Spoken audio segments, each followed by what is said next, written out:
So here we go. So Taisha, nice color palette. We did very well today. Matching. Thank you so much for chatting with Deb on Mission Accepted podcast. We were talking earlier about mission accepted. What does that mean? It means taking on the mission. And I love how you have kind of, when I think about how you describe the things that you do in art, there's like this plethora, right? Mm-hmm. And you're not just stuck on one style or one medium always or one changing. Model, always changing. So you have a completely different story, and your mother is an artist. Yes. Tell us how you decided to step in her shoes. Ever since I was born, we were always doing different forms of art. Every birthday party I had was painting or bracelet making, cake decorating. If it was art, you name it, we did it. And so I've been experimenting with all sorts of materials my whole life, always trying new things. So the interesting thing is sometimes when people, they're in a home where, they own restaurants, or they're in the car business, or they're in the real estate business, and your mother was obviously in the art business, and they go in the other completely different direction. They're like, my mom was an entrepreneur, I'm working for corporate. Or, man, my mom, she was gone all the time, and I want to be home with my kids, so I'm going to do the entrepreneurial thing. So you actually followed in her footsteps. Yeah. And so tell us what happened when you really decided this was for you. Like, was it a decision that came? Was it just organically, this was what was laid out for you and it felt comfortable to go? What was that like for you? Making art all my life, I never sold it. And then when people started asking, how much is this? Then it was like, okay, I guess I better figure out how to price my work and get into galleries and, do all that. So, once we started the art show was when we really went forward, because we went to all the different art fairs, different galleries, talking about Art Vancouver, and then one thing led to another. Here we are. And so you've been doing this for 8 or 9 years now? Yeah, we started 2013, 2014. Right. Yeah. So you're a major part of why this whole show has come together. So you're not only, like Laura, not only showing your art and being vulnerable in that way, but you are working behind the scenes. Yes. So your love for art must be very strong. Yes. Okay, yes. So you were sharing with me, so some people love their age, some don't. So I'll just say that you are at that stage where you're building a career, and you're changing, like you said, you change medium. So kind of explain to us, where are you at right now at this stage and age of your work? This stage and age of your work. You've got this gorgeous, beautiful picture here right now. What's this all about? So this was my Naked Lady series. This is the one piece that is not full naked body. Okay. I do a lot of, every year it's a lot of color. So I wanted to be more simplistic and minimal, and I really enjoy the just black lines. So I did female figures with watercolor, and then added sparkles because every girl needs to shine. So love sparkles. Awesome, that's beautiful. So tell us, I was just talking to an artist earlier, and I was asking him what's one of the things that has happened since you decided to do this professionally? What's maybe an experience that you've had that's been kind of cool and surprising, you didn't see coming, or something that evolved for you inside that was a bit of a surprise? If I say the word, what's been one of the most surprising things that's happened for you since you decided to take on the mission? I mean, when we have that time that we're going to go to market, we're going to put our things out there, we're going to let people see what we do. What's been one of the coolest things or a surprise that's happened? I mean, being invited to other art fairs, and in Korea and Singapore, I was invited to show my work and sell my work in the Korean auction house, which was a massive surprise because they don't take any non-Koreans. So me and my mom and my sister made it in, which was a huge accomplishment. And we felt really, really grateful that they really loved our work because it's completely different. So that was a big surprise. Wow, so did you get to go, and were you in Korea? Yes, so we had a show there, and hopped around to different places, but and my artwork sold too, so it was like, yay! Wow. That's amazing. That's what I like. I like to paint for myself, and then if other people love it, then it's a bonus for me. I don't really like to do commissions because then I get worried if I'm not making it perfect for them. Right. So I like to do what I want to do, and then if other people love it, I feel grateful. So let's divert a little bit. So you take your art to people that need it, not only in their homes or in their heart, but you share with us what you're doing at the hospital. So I'm an art therapist. I work with youth in the Concurrent Disorders Center, and art can be used as many different things, but art as a form of therapy for specifically children and teenagers who have been through very traumatic experiences and they can't speak about what happened to them. A paintbrush or a pencil will help them draw it out, or it could just be scribbles, but it all means something. The colors, the symbols, everything means something, and then by the end we're able to reflect and find out where was that trigger point, or what was really happening during the process that was that release. Right. So my main thing is trying to get that aha moment for them at the very end, where then they realize themselves, oh, okay, this is how, okay, that's what happened, now I can move forward. And so is it something that they do, is it like a class that they come to together? Is it an individual for someone who doesn't understand art therapy? Is it something where they see just you? Do they talk therapy at the same time as well? Is it a group setting? How do they come to that place of aha-ness? Yeah. So I have a private practice for individual, but at the hospital it's a group setting, 10 people max, and when they first come in, they're shy, so there might not be any talking at all. It's it's very vulnerable, right? Yeah. And sometimes they might not even paint anything. It might just observing, feeling the paints, the colors, because also control. Painting, there's not a lot of control, so I won't give them a paintbrush. I'll give them pastels or markers so that they have more control, because that can also be triggering making a mess. Right. So it's in a group setting. At the end of it, everyone gets more relaxed and it's great, but wow. Depends who's in the group. So what made you decide to do that? Was it did it come from being in an artist family? Was it, I've always wanted to help people? And so how did you trail down that journey?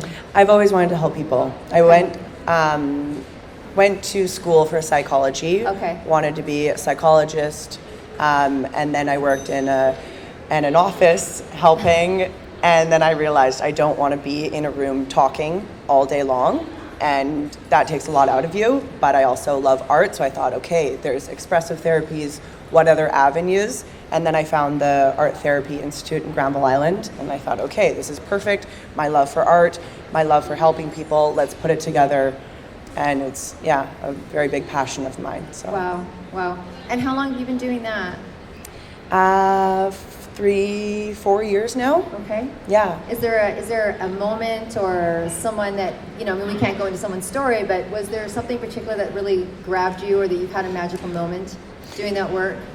My first internship was at a center for homeless and people who were very, very vulnerable. And my first client, I did a drop-in, and my first client, he came in.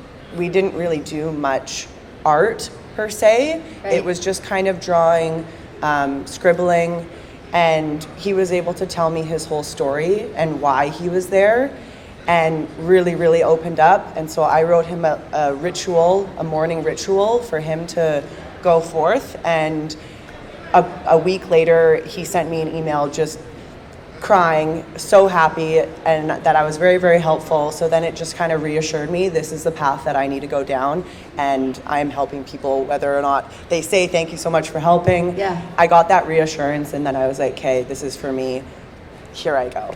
Wow. And I came home ecstatic, like, oh my God, I did it, because it's hard. It's, I'm also being vulnerable as well. Yeah. And I have to watch what I say because I don't want to trigger anyone, because I don't know their full story. Right. So after that first session with my first client, I was just through the roof, like so happy. Yeah. We were talking about that last night as we were walking around, and we were taking a look at the art and how people interpret it differently and how it makes people feel, and taking it home and being symbolic, and having that confirmation. So having confirmation, and it's important, I think, no matter what you do and what level that you're at, when you sell that first piece, when you have a client say to you, you've changed my life. And what we were talking about last night is, you have no idea, even when you breeze somebody's life, the impact that it can have, not only in that person, but multi-generationally, right? Just multi-generationally. So that's beautiful.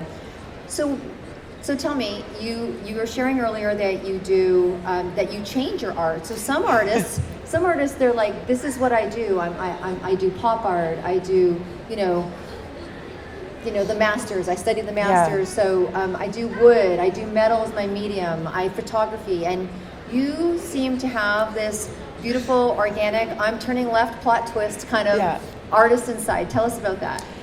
Well, basically, I just kind of get bored after I do something for so long and I want to try something new. And then going to the art fairs, I'm meeting all of these artists and then I become inspired. So, for example, Kathy Van Gogh, who is one of my mom's good friends, for my birthday, she gave me alcohol inks. I had no idea how to use them. Right. And then my mom showed me. So then I, started doing abstract work, which I've never did abstract work before because it's hard to just let go and it kind of looks like a mess, but then you find the beauty in the chaos. Right. And then, so I really loved the alcohol inks, and then I met Kevin, Freak Show, who was, so he did resin, so then he taught me how to do resin over top of my alcohol inks, which made them look 100 times better. Right. So I'm just learning from all different artists, and I'm making my first wood sculpture of a naked lady. So Stefan Rogemoser, who does the wood sculptures, he's been teaching me how to do wood carving, which I've never done before. Right. And so I keep learning, and then I'll do a whole collection of the naked ladies, and then that will be it. That's the collection. And then I'm moving on to a new thing, and then that's the collection. And right. It reminds me so much of fashion. It reminds me so much of fashion. You know how it has its season, it has its time, and then designers just continue to change. So that's amazing.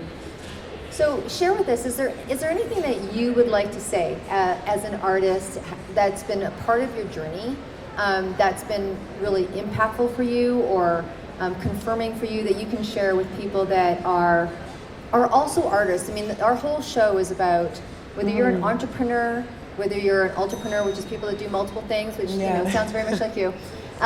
If you are writing a book, if you're pottery, if you're an actress, there's a part of it that is really mission based, and you continue to take on the mission, right? You continue to take it on. Is there anything that you'd like to share about that?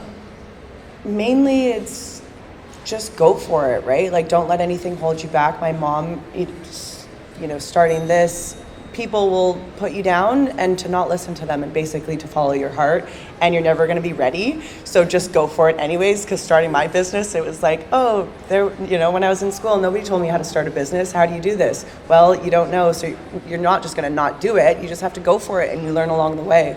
So when I do youth mentorship with kids in high school who want to be an artist, I say just go for it. Make your art and make a website, price it, and put it out there. Knock on doors, and if it doesn't work, you're right back where you were before. So, elders and seniors have always told me to take the risk and to go for it because you don't want to have regrets. So I'm all about no regrets. Do it the best you can, and that's all that matters. Yeah. I think the piece that I take out of there is that don't wait till you're ready. You're never going to be ready. You're never going to be ready, right? So you're never going to be ready. You're never going to feel 100% confident. And I was sharing with my niece on the way here, who's doing some things here, and I said, I was saying to her, do you know who Richard Branson is? Because he has a beautiful saying. It's like, when someone asks you to do something that you don't know how to do or actually makes you sick to your stomach, nervous inside, say yes and figure it out afterwards, because you're not ready. And like Laura was sharing earlier, particularly in terms of artists or in terms of fabric or in terms of writing books. So, we publish books. We write in books, we publish books, and they're like, they're like, I'm not quite ready. And I'm like, it's going to print, it's going to print. It's not, sometimes not being ready is the best stuff that you've ever done. Yeah. Like it's when you go over a picture over and over and over again, you're like, I lost the essence of that, right? So just do it. It's just to start and go for it. Try your best. That's all that counts, right? Mm-hmm. Only got one life. Live it up. Now, how did you, we've heard some really interesting stories. So how did you decide, when you decided you're going to take your things to market, right, and learn the business side of being an artist, What was something that you had to overcome? I mean, obviously you come from the family, so your mom probably figured out some stuff, which was great. You could learn from your family, which is, I think, is a really important piece to say, because we are now into multi-generational entrepreneurs. We have a weekly show on our show that is for Gen Z. You know, 9 to 24-year-olds are starting their own business now. And so there's so much to learn from all the generations. But when that flipped for you, did you have to learn some things about business or? Yeah. Because even, you know, my mom didn't know, and it's all pricing your work is the hardest part. Right? How do you put a price on it? Now I've kind of figured it out, and I have experience, and I've been in galleries, so I have, I can price it for however much I want, depending on whatever the cost and everything. But that's probably the hardest part is pricing it and selling your own work.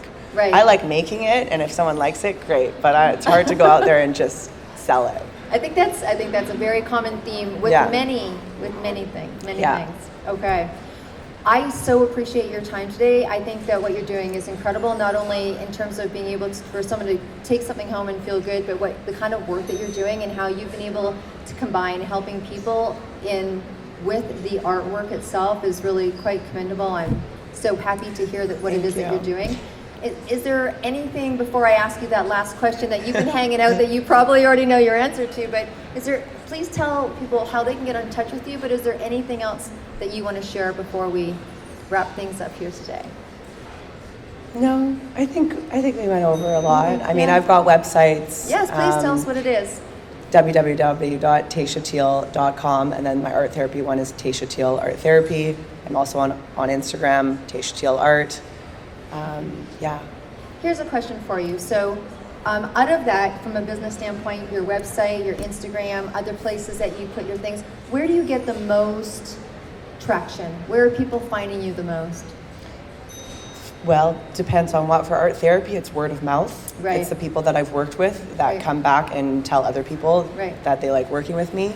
So word of mouth. And then for art, Instagram. It's the most popular platform right now. So, So, my dear, you're on your way, Desert Island. You're packing your suitcase. You've got room for one album. What's the music that you just couldn't imagine not listening to? Music? Yeah, so you're taking an album. You can only take one. I thought maybe you were listening to the question. So the last question that I ask in every interview that I do is, you're on your way to a desert island, just you and you. You have a suitcase. You only have room for one album. What album are you taking? What songs, what artists could you not imagine not listening to? Rufus Du Sol. All right. Rufus Du Sol. All right. It brings me peace, calm, and it's also upbeat. So Rufus Du Sol. Awesome. My favorite. Well, thanks for chatting with me on Mission Accepted podcast. Thank you so much for having me. Absolutely. Good luck at the show. Thank you. Okay, thanks.